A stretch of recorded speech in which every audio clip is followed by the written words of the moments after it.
Phone দিলে কিরা অসময়? আরে দোস্তর ফোন যে। হ্যালো দোস্ত, কি? হ্যাঁ, তোর এইটি বড় মেয়ে প্রেম করিয়ে চলে গেছে? কি সর্বনাশে! ও তোর বাড়ি আওলার দোষ আছে। এ রাখ রাখ রাখ, আমার দামি খোঁজ নি আগে, একসাথে বাড়াই তো। কই শুনছো? ওই সর্বনাশী গেছে আমার ওই দোস্ত মকসেদে, সে মেয়ে ভালো চলে গেছে।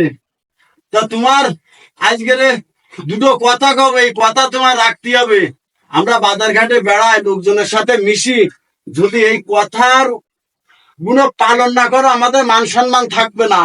আমাদের একটা ছেলে একটা মেয়ে, ওই মেয়েটা তুমি আজ থেকে সব সময় সাথে সঙ্গে রাখবা।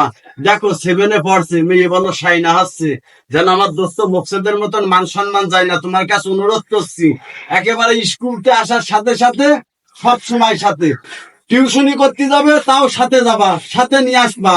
আর ওই ছেলের দায়িত্ব আমার, ছেলে 5 থেকে এখন থেকে সব দায়িত্ব আমার। ছেলে আমার সাথে বন্ধুর মতন নিয়ে বেড়াবো, হাতছাড়া করবো। স্কুলে যাবে, স্কুলতে আসবে, আমার সাথে কাজে কর্মে যাবে, টিউশন যাবে, আবারও তাও আমি নিয়ে যাবো, নিয়ে আসবো। আমরা কোনো সময় ছেলে পিলে হাতছাড়া করবো না।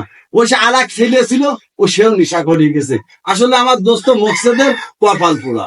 ওরা নিজেরাও একটু হালামি করে বলে এই অবস্থা, কিন্তু আমরা কিন্তু হালামি করবো না, সবসময় সাথে সঙ্গে নিয়ে থাকবো, যাতে ছেলে পিলে গুলো নষ্ট না হয়।